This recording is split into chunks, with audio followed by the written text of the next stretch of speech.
comenzar con nuestro mensaje. Y el día de hoy quiero compartir con usted una de las cosas más impresionantes y maravillosas que hay en la Escritura, y es cómo ella misma nos muestra que Dios está en control de toda la historia. El hombre no quiere reconocer esa realidad, ¿verdad? Pero Dios tiene el control de todos los eventos que han sucedido, los que suceden y los que han de venir en el futuro. Y el mensaje de hoy se titula Una promesa que quedó en el olvido, y al final vamos a ver por qué. Acompáñame, por favor, a Génesis capítulo 4, versículo 25.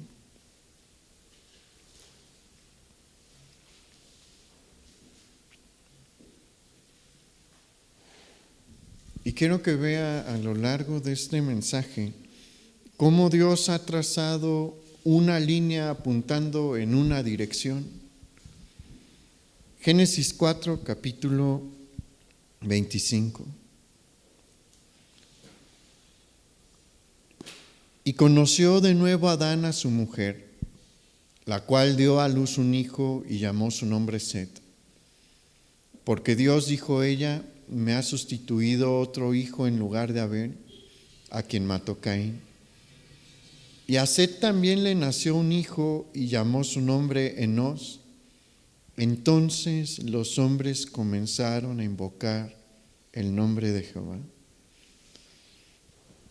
Vamos a ubicarnos en qué momento estamos. Este pasaje se ubica cerca del año 235 después de la caída de Adán. Y han pasado cerca de 100 años desde la muerte de Abel, el segundo de los hijos de Adán. Y en este momento el acceso al Edén y al árbol de la vida sigue cerrado a los hombres. La Escritura no nos narra una destrucción del Edén.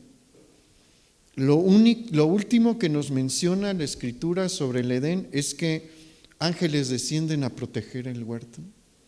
Y ahí está el árbol de la vida y Adán nunca puede regresar. Y mientras pasa el tiempo, el corazón de los hombres con el pasar de los años se corrompe más y más. Adán y Eva siguen teniendo hijos e hijas. No sabemos, nadie sabe cuántos hijos e hijas tuvieron ellos dos. La Biblia es muy ambigua en eso, dice nada más que tuvieron hijos e hijas, pero si vemos la cantidad de años que vivían y que los dos tenían cuerpos perfectos, pues es fácil deducir que tuvieron un montón de hijos e hijas. Y va a suceder que los hijos varones de Adán van a empezar a fundar sus propias casas, sus propias familias, pero de entre todas, la casa de Caín es una de las que más va a crecer y se va a extender por la tierra. No solo en población,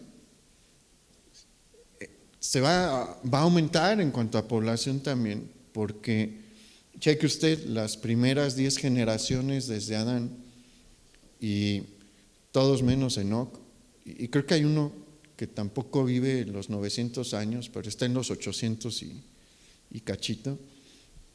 Todos viven 9 siglos y tienen un cuerpo mejor que el nuestro, más sano, más fuerte.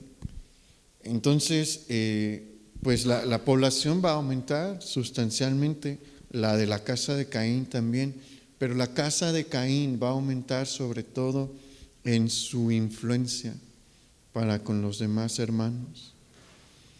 Y pues ellos van a liderar a las demás casas de Adán en una rebelión hacia Dios. Pero a Adán y a Eva les nace un varón que se llama Set, y tiene un hijo que se llama Enós, su primer hijo, y a partir del nacimiento de este vástago de la línea de Set, esta familia comienza a elevar un clamor, alzando los ojos, la mirada a Jehová, el Dios de sus padres, el Dios de Adán y de Eva, buscando el cumplimiento de la promesa que se dio en el jardín de Dios. Acompáñeme a ver esta promesa. Ahí regrésese al capítulo 3 en el libro de Génesis, en el versículo 14.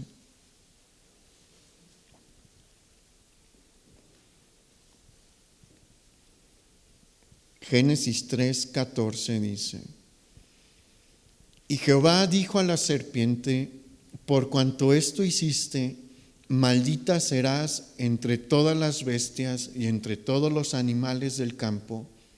Sobre tu pecho andarás y polvo comerás todos los días de tu vida. Versículo 15: y pondré enemistad entre ti y la mujer, y entre tu simiente y la simiente suya.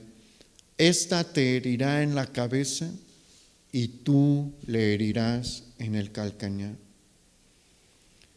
Esta es la promesa que se dio en el jardín de Dios, diciéndonos que uno se va a levantar de entre la casa caída de Adán, el cual no va a ser engendrado por voluntad de varón, sino de manera virginal, quien va a terminar con la obra de la serpiente y va a traer salvación nuevamente a los hijos de Adán.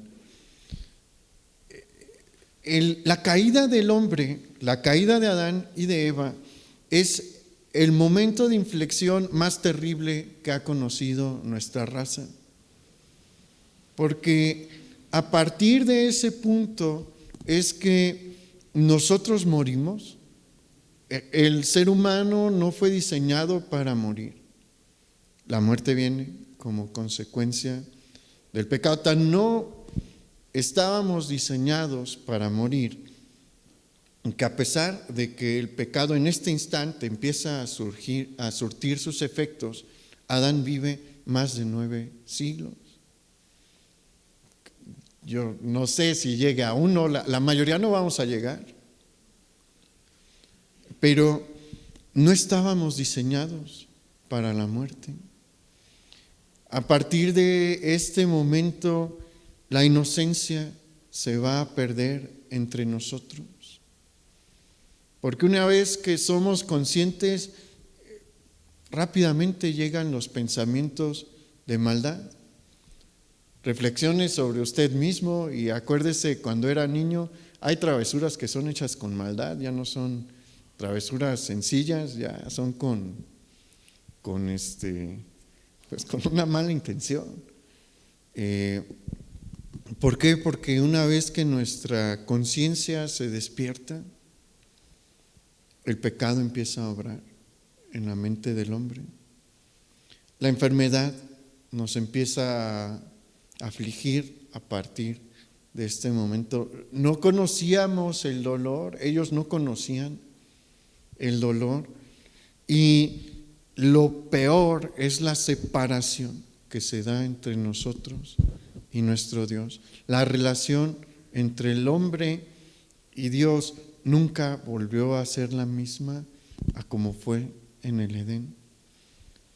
Dios sabe lo que acaba de suceder. Adán y Eva no tienen idea de las repercusiones que va a tener su desobediencia.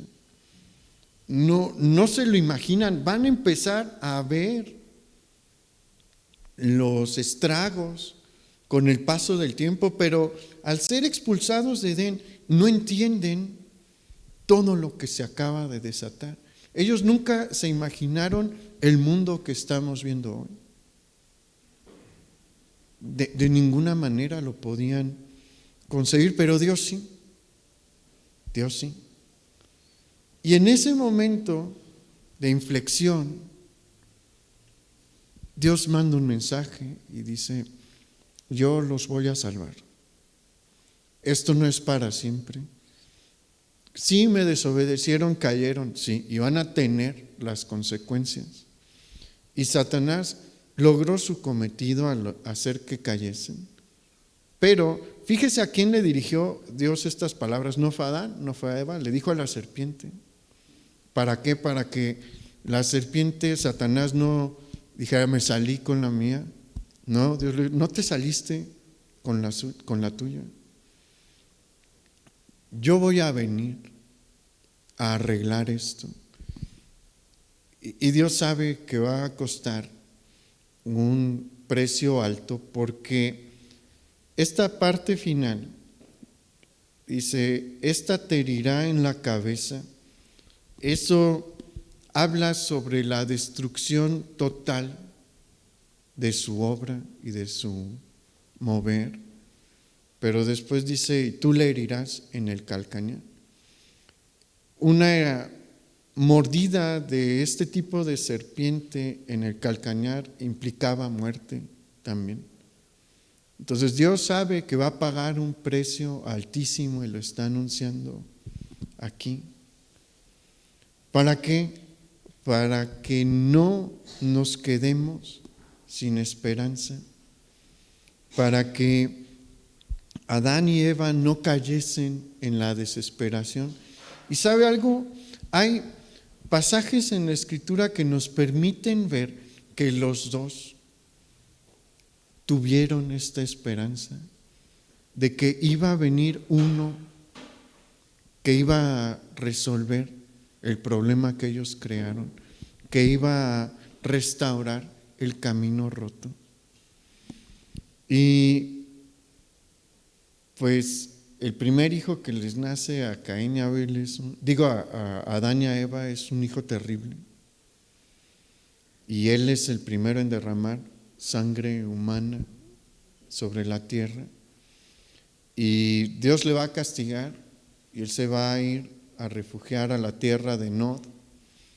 Y en Nod van a levantarse hombres que seguirán los pasos de su padre Caín, y seguirán derramando la sangre de sus hermanos.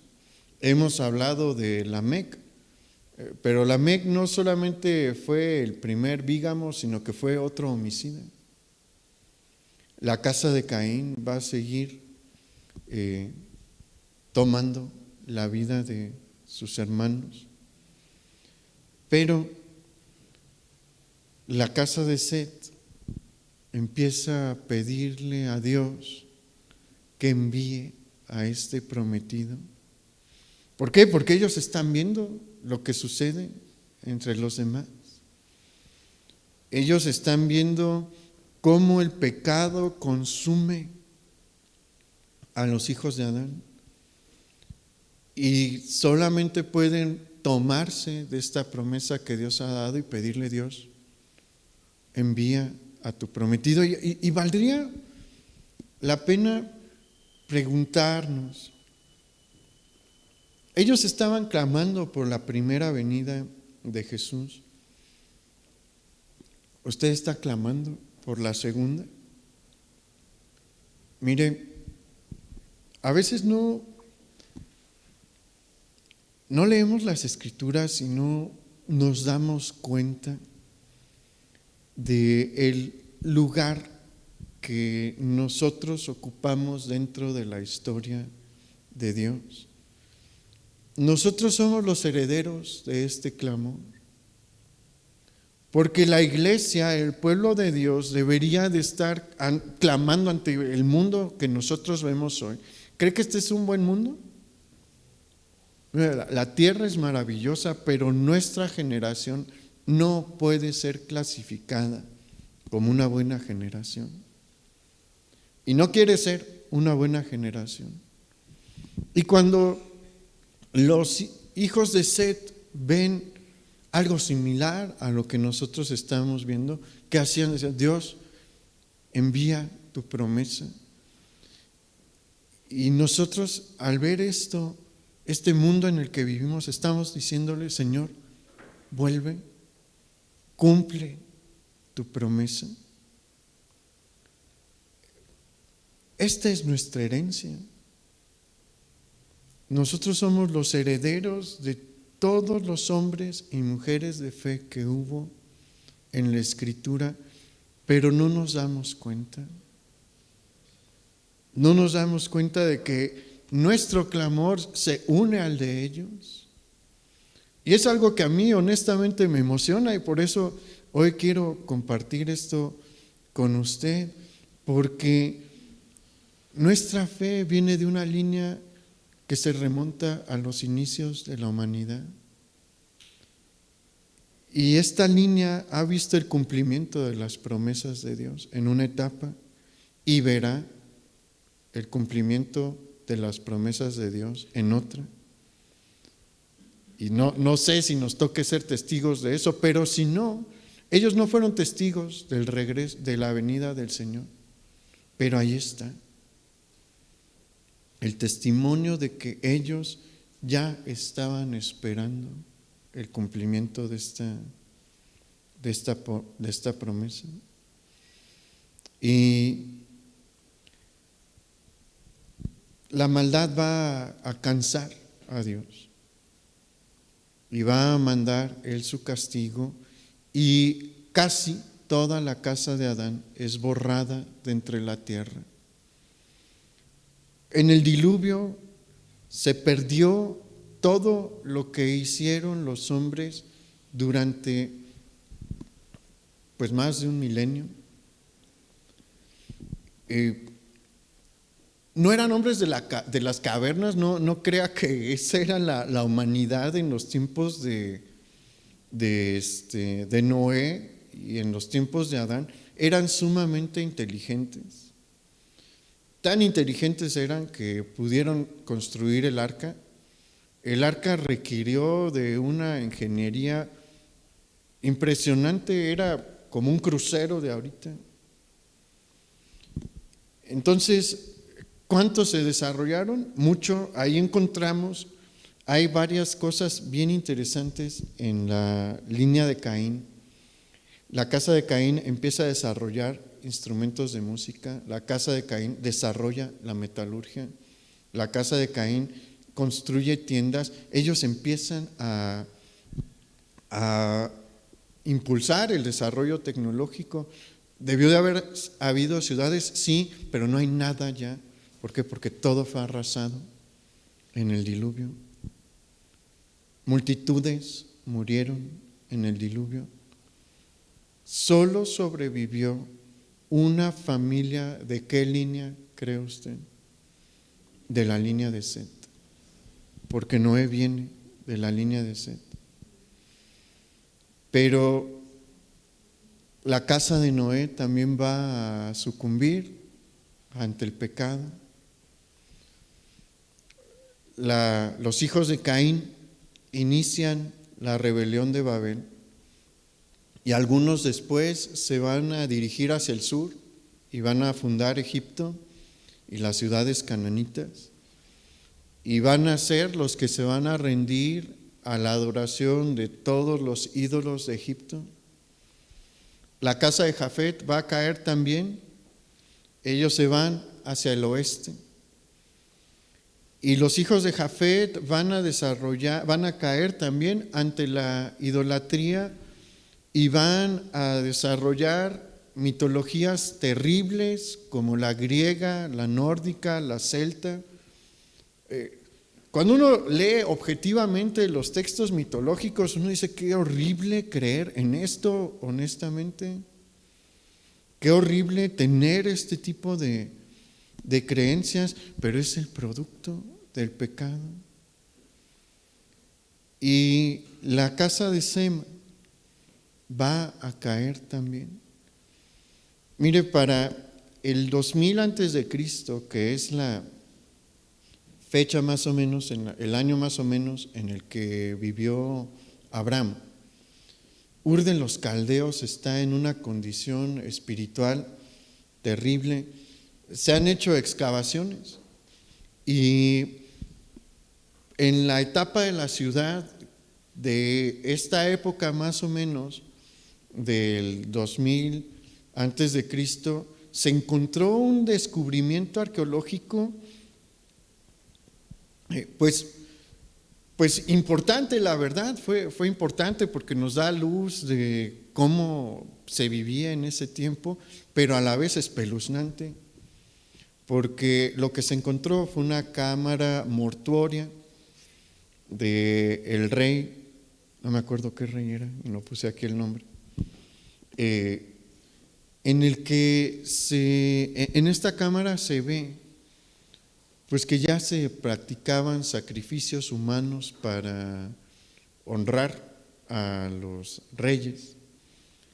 Y bueno, pues en ese tiempo creían que al pasar a la siguiente vida, pues ocupaban de los lujos y las comodidades de esta vida. Entonces, pues les vamos a dejar esclavos y siervos. En esta cámara mortuoria encontramos a siervos y siervas sacrificados y acomodados sus cuerpos en posiciones de servicio. También hay, déjame ver los números porque aquí no tengo, 9 damas de corte, soldados de guardia, criados y músicos, todos sacrificados para acompañar al rey. Eso es lo que hay en Ur de los Caldeos en el tiempo de Abraham. Pero Dios llama a Abraham de entre de este mundo, porque él es de la casa de Sem, él es de la familia de Sem, de una de las familias de Sem, hijo de Noé, de la línea de Set. Y Dios le dice lo siguiente, acompáñame a Génesis 2, versículo 1.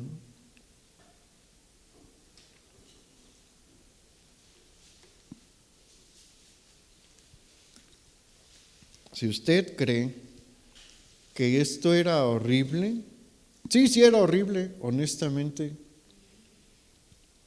era horrible estos sacrificios, pero ¿qué cree que piensa Dios de los abortos que se realizan por miles diariamente? Sobre todo los avanzados, todos son horribles, todos son feísimos, pero hay unos que se realizan cuando ya el bebé tiene forma. ¿Qué es más feo? Los dos son igual de horribles.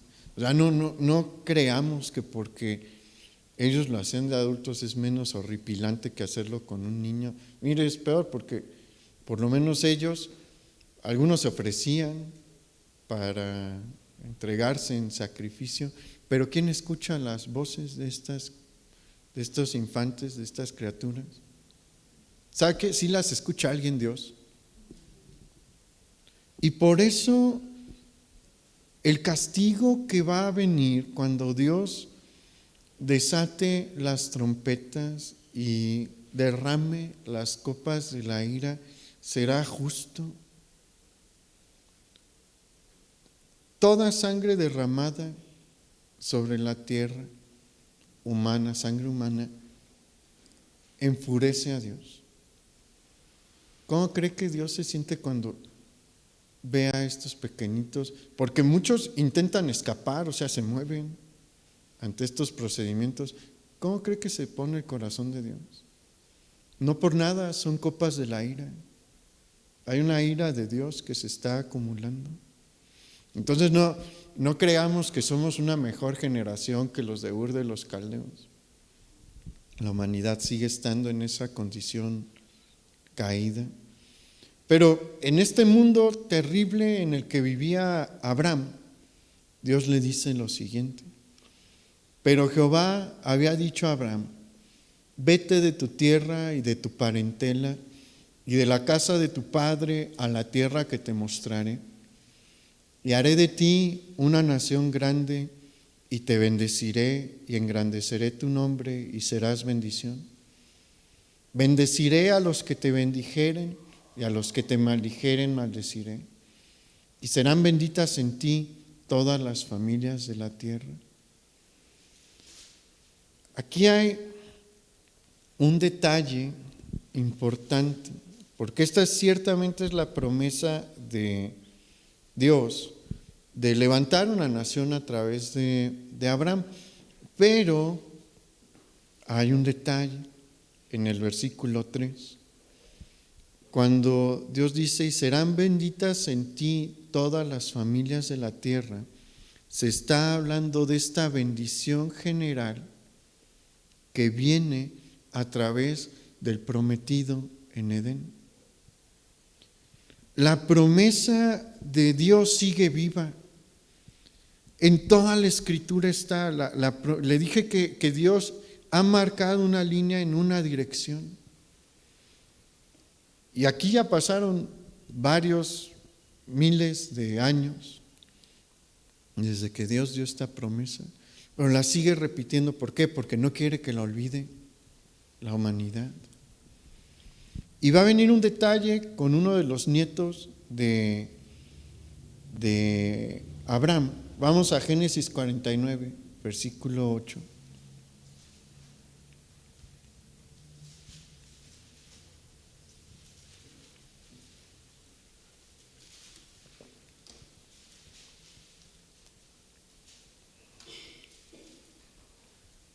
Jacob es nieto de Abraham y él es el padre de las 12 tribus de Israel. Y cuando él va a morir, cuando está cerca de morir, llama a sus hijos, movido por Dios, porque va a profetizar algo sobre cada uno de ellos. Va a dar una bendición a cada uno de ellos. Y la profecía de Judá nos interesa. Génesis 49, 8.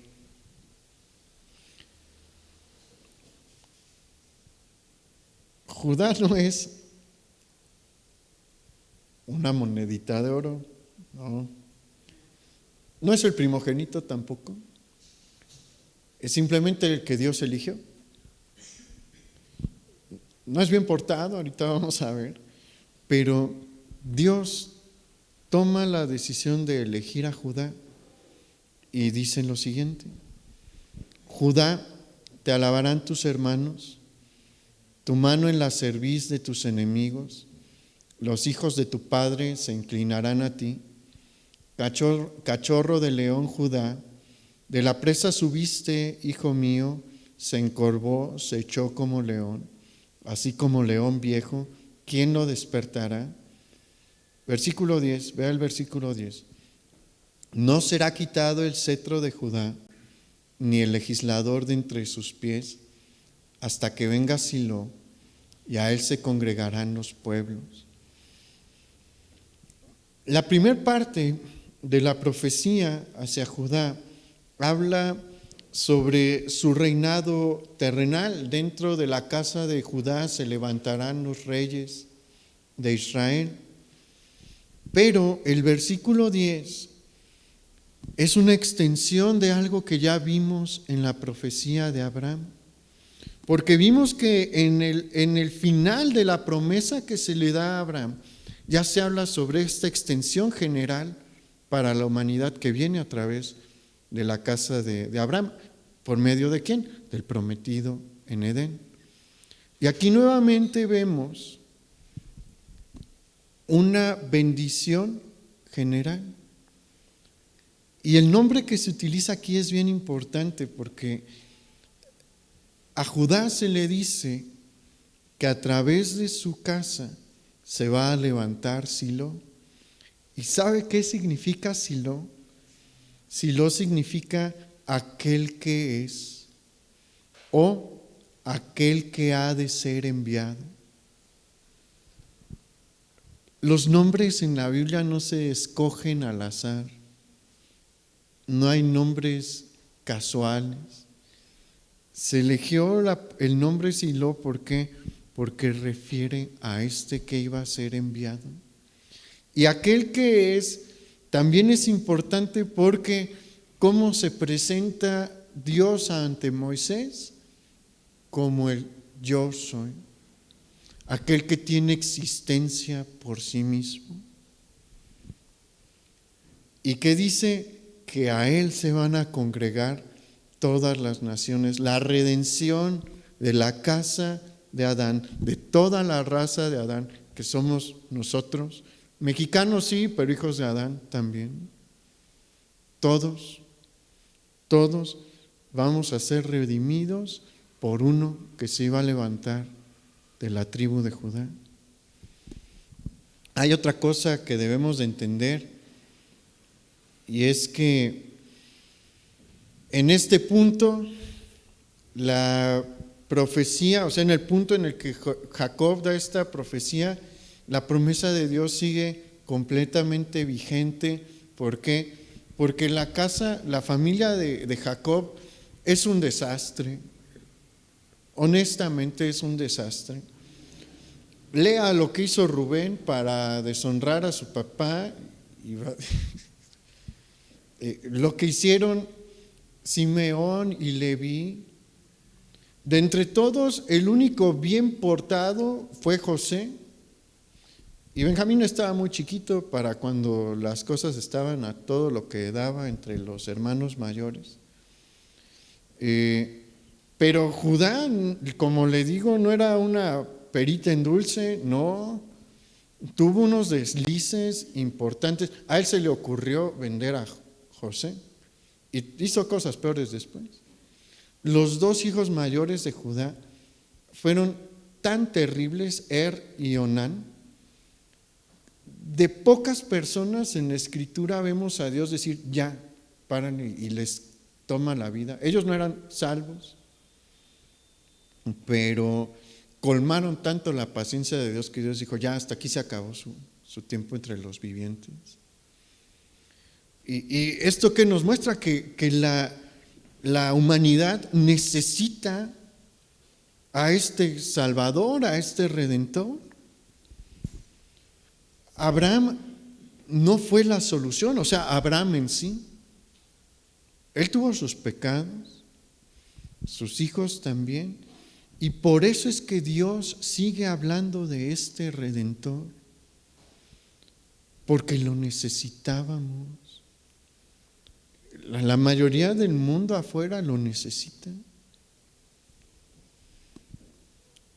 Y después se va a levantar 4 siglos después Moisés. Y el Señor lo va a usar como ha usado a pocos hombres. A través de él Dios va a dar la ley. Pero ¿sabe algo? Moisés no es la respuesta. Moisés no es la respuesta a las oraciones que se levantaron desde el tiempo de Set. Porque la ley no puede salvarnos. Nadie de nosotros puede cumplir la ley. Y es algo que la mayoría de las personas el día de hoy en nuestro México no entienden. Creen que se pueden salvar por sus buenas obras, pero no entienden la profundidad de la exigencia de Dios en cuanto al cumplimiento de la ley. Si alguien quiere justificarse por la ley, por las buenas obras, no puede fallar una sola vez en su vida. Ni una sola vez. Ese es el estándar que Dios pide. Ok, te quieres salvar por tus méritos, no puedes fallar. Aquí está todo lo que debes de hacer. No puedes fallar una vez. Nadie puede. Porque no es nada más en hechos físicos, es también en aquello que sucede dentro de nuestra mente. Nadie puede. Y con Moisés y su ministerio seguimos viendo que la humanidad necesita a este Mesías prometido. ¿Por qué? Porque Israel es un desastre desde que sale de Egipto hasta que llega al Sinaí, y en el Sinaí sigue siendo un desastre. En su primer marcha hacia la tierra prometida es desastroso, en la segunda también. Por eso, antes de que Moisés muera, les dice lo siguiente, vamos a Deuteronomio 18.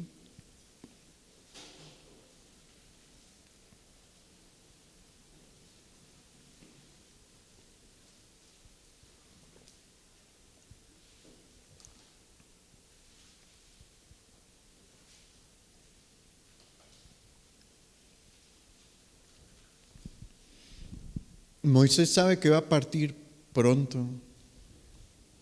Dios ya se lo ha revelado. Y en el versículo 15, Moisés le dice esto al pueblo de Israel: profeta de en medio de ti, de tus hermanos, como yo, te levantará Jehová tu Dios, a él oiréis. Dios levantó a muchos profetas tras la muerte de Moisés, uno inmediatamente, que fue Josué. Pero aquí hay un detalle, no se está refiriendo a ellos, porque Moisés les dijo, como yo. De entre todos los profetas que hubo en Israel, ninguno fue como Moisés. Elías es semejante, pero no fue como Moisés. Elías lo único que hizo fue retomar los principios establecidos por Moisés. Pero aquí Moisés está hablando de un profeta que traería la continuación de la revelación de Dios.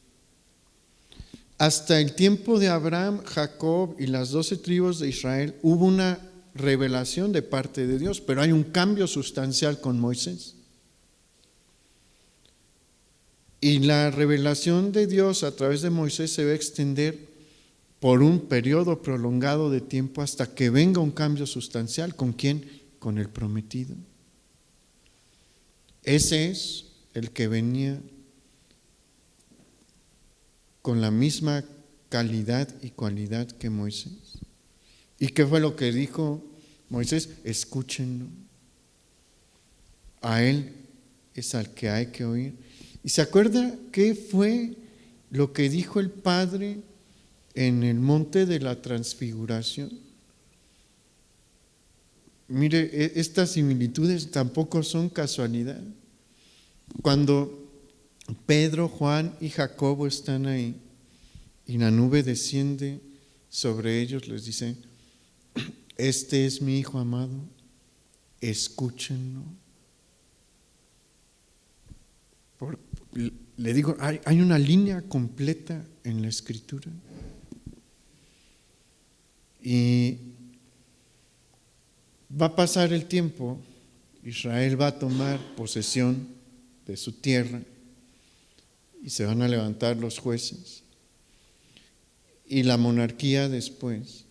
Y de entre las familias de Judá va a surgir David, del pueblo de Belén, en quien se va a empezar a cumplir la primera parte de la profecía hecha sobre Judá. Y cuando David ya ha establecido su reino, cuando está en la cúspide de su poder, se acerca Natán, el profeta, y le dice lo siguiente. Acompáñame a 2 de Samuel, capítulo 7, versículo 12.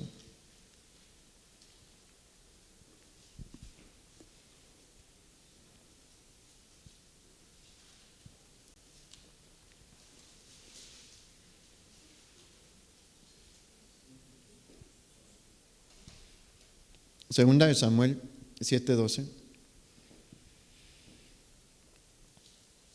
cuando tus días sean cumplidos y duermas con tus padres, yo levantaré después de ti a uno de tu linaje, el cual procederá de tus entrañas, y afirmaré su reino.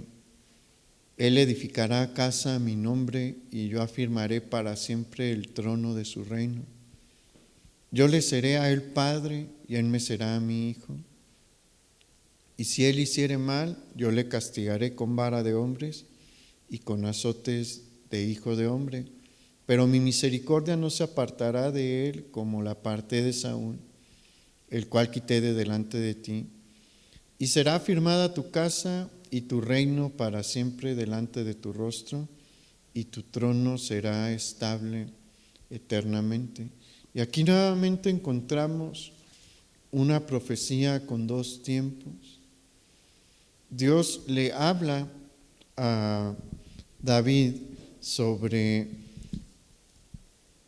la seguridad de su trono material, pero en la parte final ya empezamos a encontrar una profecía referente a tiempos eternos. En el versículo 16 se nos habla de uno que vendrá de la casa de David, de quien su reino será por siempre y su trono será estable eternamente. Y mire, que David haya tenido esta promesa, esta extensión de la profecía es muy importante. ¿Por qué? Porque ocupamos ubicarnos en el tiempo de David. David fue el mejor rey que tuvo Israel. Solamente hubo una monarquía unificada bajo 3 reyes: Saúl, David y Salomón. Después de Salomón hay una división del reino. Y de entre los 3 monarcas de la monarquía unificada, David fue el mejor. El reinado de David es la época de oro de toda la monarquía. ¿Por qué? Porque en ninguna otra etapa, bajo ningún otro rey, se prosperó simultáneamente en lo espiritual, en lo militar y en lo económico. De hecho, solamente en el tiempo de David es cuando los vecinos de Israel verdaderamente le tienen miedo.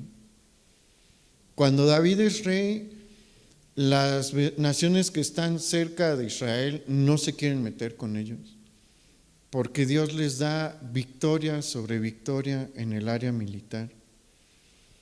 Pero David no era la solución. Y esto es lo importante.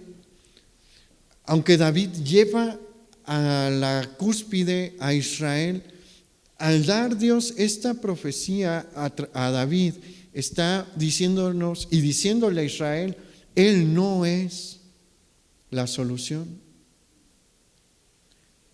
David es siervo mío, sí, me ha sido un instrumento para que vean el cumplimiento de mis promesas, pero él no es la solución.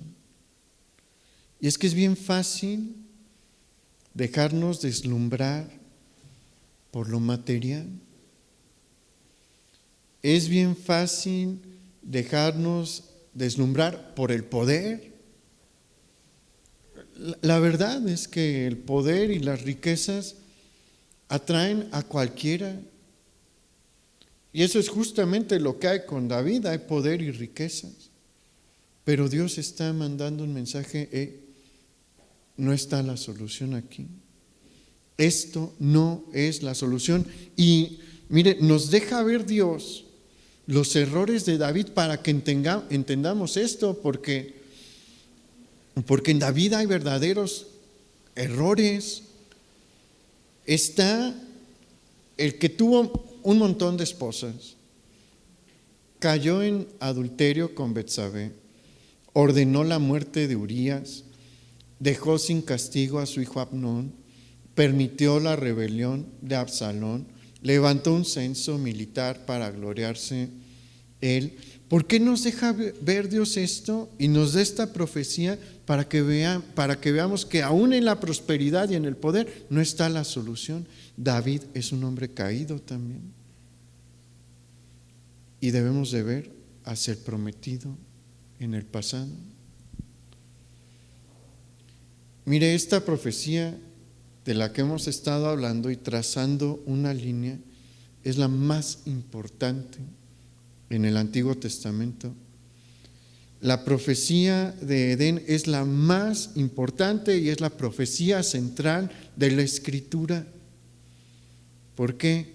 Porque ahí se apunta a la destrucción del imperio del pecado que David no pudo derrotar. David tuvo sus derrotas por el pecado. Abraham tampoco pudo. Moisés como hombre no pudo. Pero allí está esta promesa en la que se nos dice que Dios va a intervenir para romper con estas ataduras que ninguno de sus grandes hombres pudo romper. Y sabe que es algo muy triste en la historia del pueblo de Dios, que llegó un punto en el que se olvidaron de esta promesa.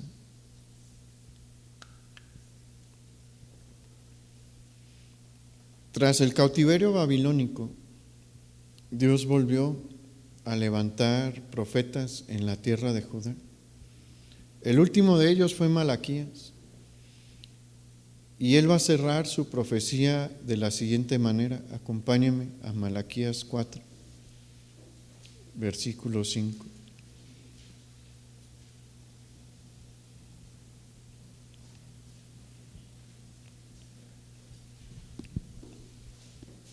No es el último libro que se escribió del Antiguo Testamento, pero sí es el último profeta. Y antes de terminar de escribir su libro, da esta profecía. He aquí, yo os envío el profeta Elías, antes que venga el día de Jehová grande y terrible. Él hará volver el corazón de los padres hacia los hijos y el corazón de los hijos hacia los padres, no sea que yo venga y hiera la tierra con maldición. Las últimas palabras de Dios por medio de su profeta son el anuncio del heraldo del Mesías. Desde las primeras páginas de la revelación de Dios encontramos esta promesa. Y en el último profeta, pasando por lo que mencionamos, ya hay más, no podría en una hora mencionar todas las profecías que hay, específicamente sobre este punto, el Mesías Redentor. Pero su último profeta, el último profeta que Dios envía, termina la profecía haciendo referencia a ¿qué? Al prometido en el jardín de Dios. El último libro en escribirse es Crónicas. Y allí hay un mensaje también bien importante mesiánico. ¿Por qué? Porque el último capítulo de Crónicas nos habla sobre la caída de Sedequías, de la casa de David, último rey de Judá. Y también en la parte final se nos habla sobre la autorización de Ciro el Persa para que los judíos regresen a Jerusalén. ¿Y qué es el mensaje mesiánico aquí? Primero se nos muestra para recalcar, por si alguien dudaba, que la solución para la humanidad y la redención para Israel en este tiempo no iba a venir a través de los hijos terrenales, carnales de David. Aquí está la muestra. Sedequías es el último rey de Judá de la línea de David y sucumbe ante el pecado y es derrotado por Nabucodonosor. Pero en este decreto que emite Ciro el Persa, en el que se da la autorización a los judíos para regresar a Jerusalén, a tierra de Judá, despierta entre los exiliados el deseo por regresar y se levanta una primera oleada. ¿Y sabe quién dirige en la primera oleada? Un hombre que se llama Zorobabel, de la casa de David también. Y ese es un mensaje para nosotros, porque materialmente David no es la solución, pero la promesa está viva. Porque Dios dijo que iba a castigar a la casa de David si le fallaban, y los castigó. Pero ¿qué dijo después? Pero va a haber uno cuyo trono va a ser eterno. Y no fue casualidad que la cabeza de la primera oleada de judíos fuera Zorobabel, hijo de David. Y después a Israel se le olvidó la promesa de Dios. Y Dios guarda silencio 400 años. No hubo profetas en Israel por 400 años. Aunque estaba ahí toda la revelación ya que se ocupaba. E Israel vivió dejándose llevar y traer por los eventos de la historia, porque la historia no se detuvo. Y empieza a decaer y rechazan a la línea de Sadoc como sumos sacerdotes y ponen a los asmoneos, que también era una familia sacerdotal, pero no eran la familia del sumo sacerdocio, pero ellos tomaron el sumo sacerdocio sin el respaldo de la Escritura, de la instrucción de Dios. Y cuando eso sucede, pues ya es una muy mala señal.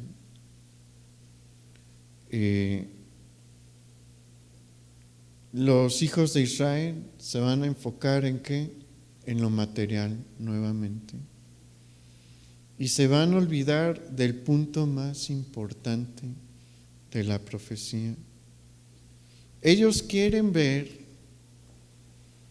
a Dios establecer su reino en la tierra, pero no entienden, como mucha gente no entiende hoy, que antes de que se establezca el reino material de Dios, se debe de destruir la obra de la serpiente.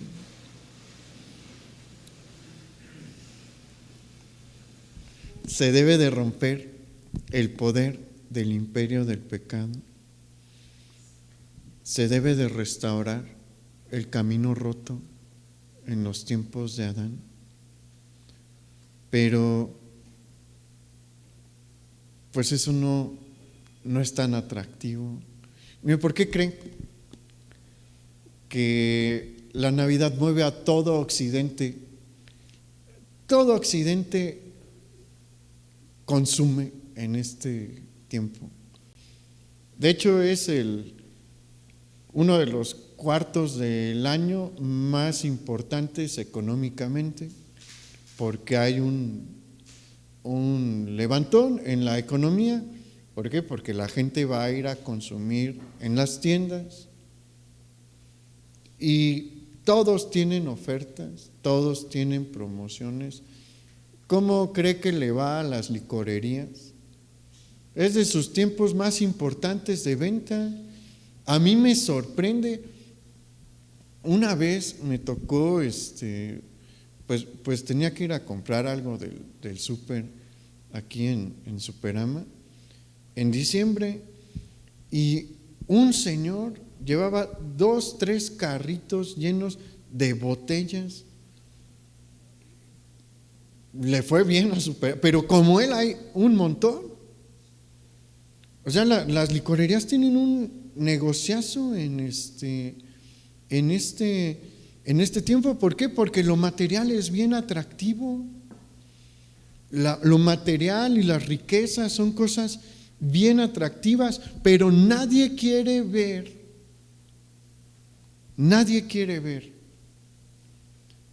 que el tema central de la celebración es que en ese pesebre se cumple la profecía que se dio en Edén, que habla sobre esta restauración. Él es el único que podía subsanar y restaurar el camino roto hacia Dios. Estaba roto, no podía nadie pasar. Nadie, no había puente, no había una soga, nada. Pero, ¿por qué esto no es atractivo? Porque ciertamente Él viene a restaurar, pero demanda arrepentimiento para poder pasar a través de Él. Y eso ya no suena bien, ¿verdad? Para nosotros sí, pero para la mayoría no. Mire, es bonito comprar y dar regalos y todo, pero el tesoro grande aquí está en esto, en que si nos arrepentimos hay acceso de nuevo a Dios.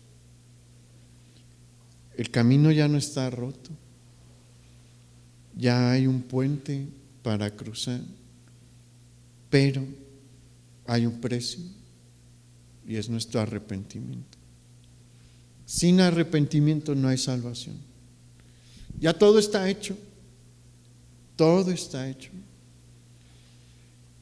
pero Dios pide de nosotros que nos arrepintamos.